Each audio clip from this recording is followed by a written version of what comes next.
I'm David Griffin. It's the 22nd of May 2018. I'm here at Derby and today I'm talking to Jon Salisbury.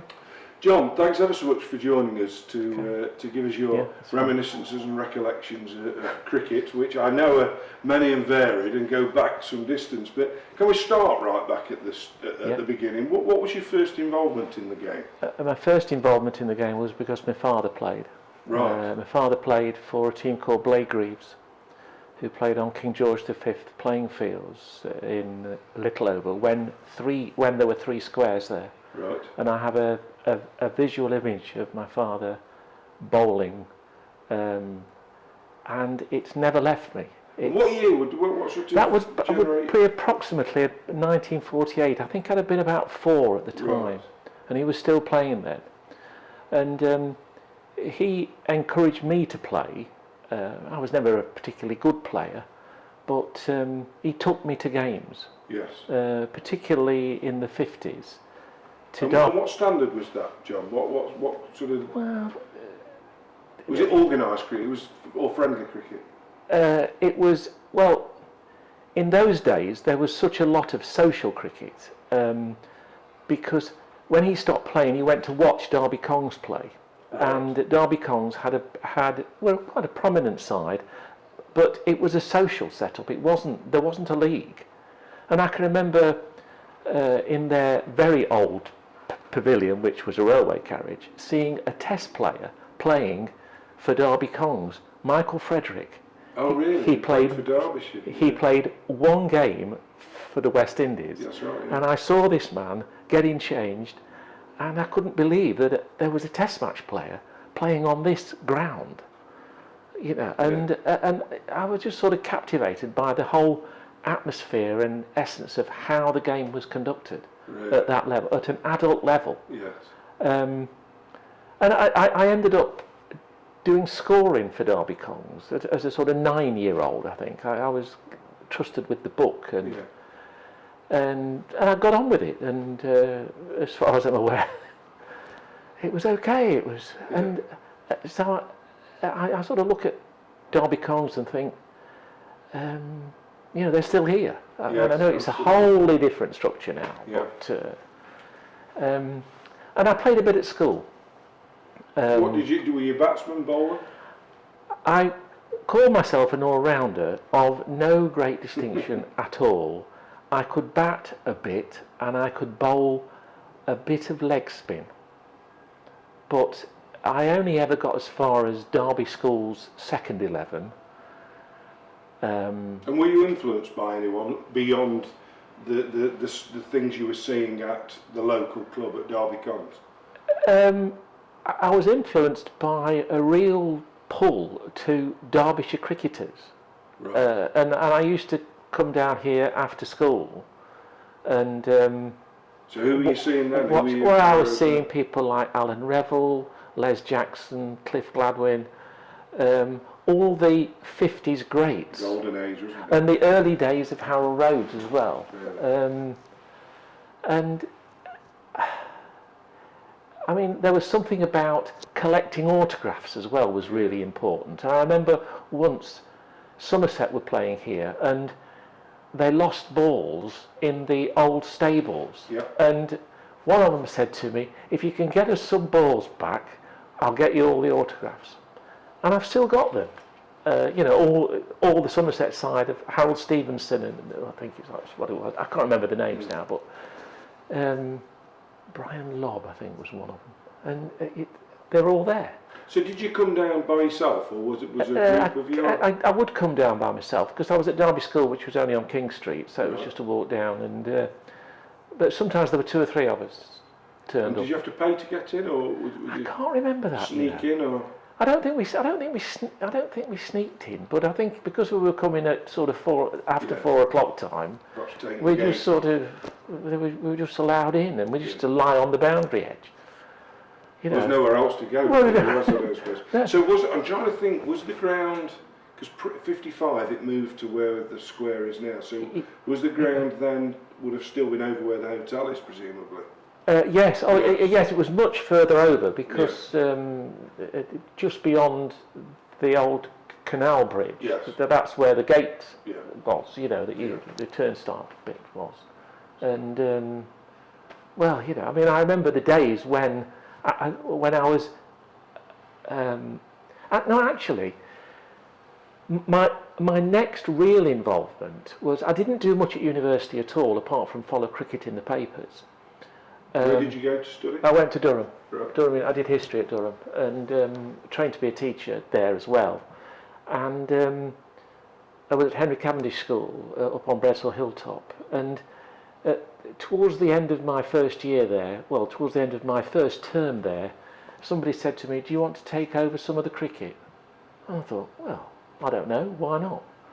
So I took over the junior cricket at Henry Cavendish and built up sides that were keen to play and enthusiastic, and tried to organise as big a fixture list as possible. And it was when you played on Saturday mornings. Yeah. So it's a lot more organised. I mean, certainly going back to my time at school, cricket was organised as a game. So you played local schools, presumably. Played all the local schools. Eventually I took over the first 11 as well, and we played. I instituted a day game against Hena Grammar School, and I mean, there was a very flourishing Saturday morning, Wednesday afternoon cricket circuit that, and everybody took it as this is what happens and it'll go on forever, and of course it just didn't. Was that because you were prepared to volunteer to do it? Yes. I mean, I was just a volunteer. I mean, I spent no end of time. Really getting excited by the fact that the boys who I had in teams were really keen to play, were really keen to win, and were really keen. I mean, and were keen to practice. Yeah. Lunchtime after lunchtime in the nets with a groundsman. Yeah. And anyone that stood out at that time? Anyone that went on to become a particularly good player, or any good local league players in the making? Oh gosh, I can't remember the names now. It seems such a long time ago. There was some good local cricketers who came on to play for. Some of them played for British Rail Erectors, whom I also got involved with, because on a Saturday when we got nothing to do, and BR Erectors hadn't got a game, back in 1972, I got them to play the school's first team, and we had a game down here, and I realised that I could play for them. Well, I might get the odd game, but I could also umpire for them, because I'd started umpiring because I umpired school games. Right. And so the transition into... So umpiring at school was just something you did without any qualifications? No qualification at all. I played the game. I thought I knew what it was all about. It wasn't until about 1976-7 time that I did an umpire's course that I realised how much I didn't know about how... So did the umpiring come... Was it a natural progression for umpiring? Yes. Did you reach a point where you'd had enough, or you'd reached a limit? Or? No, it wasn't a point of having enough. I just didn't play very much. I'd have played more if I could have got in the team more easily. But they were better than I was. Yeah. As is usually the case with most of us, actually. It's an elite few that actually say they're better than the rest. Yeah, and I liked umpiring. And when BR Erectors joined the Derby and District League, I basically became their club umpire. And did you have to have any formal qualifications at that time? No, I didn't have to. No, you didn't have to have formal qualifications at all. So it was just an umpire that travelled with the team? I was an umpire that travelled with the team, stayed at home here with the team, and enjoyed it. And realised that I began to realise that umpiring in jeans and brown shoes wasn't quite the right way to go. So I began to think, I'm going to do a course, and it was Arthur Honeybun. Oh right, yes. There was a trophy for Arthur Honeybun I found in a photographic archive, and I could never work out what he did, but there was a trophy awarded in his memory. That's right. That would be probably through Otbrook Cricket Club, because he was a player there groundsman there. He was latterly the chair of the Umpires Association in Derby, and was also the main trainer on umpires courses. A lot of us still can rely on the fact that it was Arthur who taught us. Lovely man. So when did you make that formal step to be a qualified umpire, a trained umpire? What year was that? 76. I actually qualified at Edgbaston on the second part of the qualification in March 1977. And I stayed with Erectors for most of that season, but rang up Len Simpson, who was the then umpire secretary of the Notts and Derby Border League, and offered my services to him in August 1977, which he accepted, and sent me to a Division 1 game first off. So which I was surprised about. Right, so presumably the qualification offered you the opportunity to umpire at a higher level. Yeah, definitely. So was the Border League Division 1, was that the highest, or could you go beyond No, that? that was the highest. That was the highest. What was that game then? That you it was Chaddesden versus somebody or other. At Chaddesden, when Chaddesden were a Division 1 side, I mean, times change. Did they know you were a new umpire? The players? Well, of course, I didn't think I was a new umpire because I'd been umpiring sort of fairly consistently since 72 time. So how'd the game go? Can you remember? Oh no! I mean, I was very nervous about it. I know feeling nervous, but I relaxed into it. It was in the end, it was like any other game. I can't remember anything untoward. What was it like as an umpire in the 1970s in terms of? We look at how society changes, we look at how sport changes, how people's reaction to discipline changes. What was it like for you as because it is an official role, you've got to maintain discipline. I think being a teacher and being used to managing people, it gave me a bit of a head start on how to talk to people who might be getting upset about something, which I think I've always had quite a good rapport with players, and have tried to understand things from their perspective. I don't think it's significantly different from how it is now, really, to be honest. Not in my experience. Do you think those are the qualities that make the better umpires? That ability to communicate. I do certainly, and also not think the game is about the umpire. I mean, I just feel I'm incidental to monitoring what's going on and making a decision if anybody asks me. And if I lose sight of that and try to get over involved, I will get in trouble with players. Yes. Because they notice it. Yes. And they don't like people who are officious.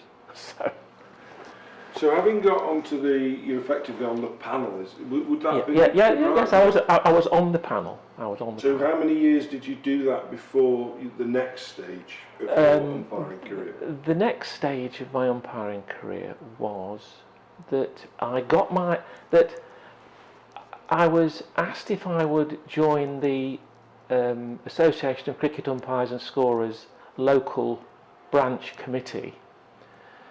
And at my first meeting, it was at my first meeting, which was at an AGM.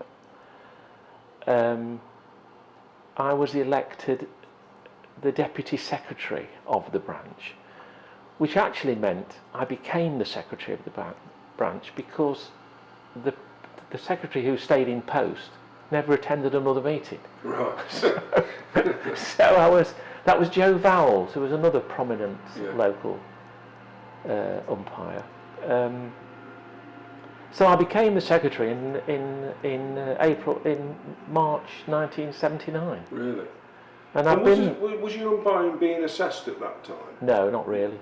No, only unofficially, and people stood with you from time to time and observed what you did. And I remember, the other thing was the next stage up was to do Derbyshire second 11 cricket, And my first game in that role was a game here in what was a 40 over competition. I've forgotten what it was called now. Can you remember the year, John? 1979. Right. 1979. I stood with a man called Viv Higgins, who was a very prominent local umpire, who I think was doing it to look after the young person, me. And I remember him saying to me how impressed he'd been by what he'd seen, which didn't come easily from Viv, as I subsequently found out. He was impressed by my peripheral vision and being able to see things that were going on. And what was that? Can you remember the opponents or any of the people involved? Any of the players? No, no. I mean, I've done so many games, Dave. I've done so many. Have you any idea how many, incidentally? I've done. There's probably a record somewhere, isn't there? Well, I had formal games of cricket. I've actually logged them since 1980. Have you really? And there were probably about 750 before that, so I'm up to approximately 3,000 formal. Really? Yeah, Wow. I am. Yeah. I've done 2,000. You've worn some shoes out. I would have Oh, thought. 2,288 since Really? since the start of the 1980 season.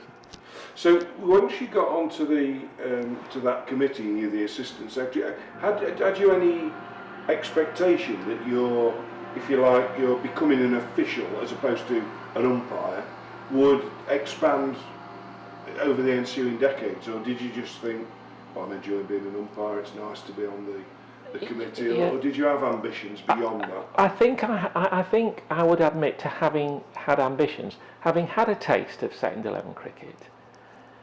Then I definitely wanted more of it, and in the end I ended up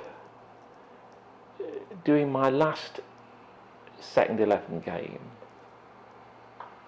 in about 2008, I think. So About 10 years ago. So I did 30 years on what you could call the second 11 circuit. Yeah. And I mean, I came across a lot of people whose careers have also come and gone now, like a 16-year-old Andrew Flintoff, Yes. and a 16-year-old Dominic Cork, Yes. and Well, I'm interested in that the kind of players and umpires that you came across in that time. So what I'm going to do is we'll just call a halt to this interview, okay. and we'll take it up on the second one, and we'll actually look at those personalities that you umpired and alongside, and some of the players you came across. But for the moment, thank you very much. okay, thank you.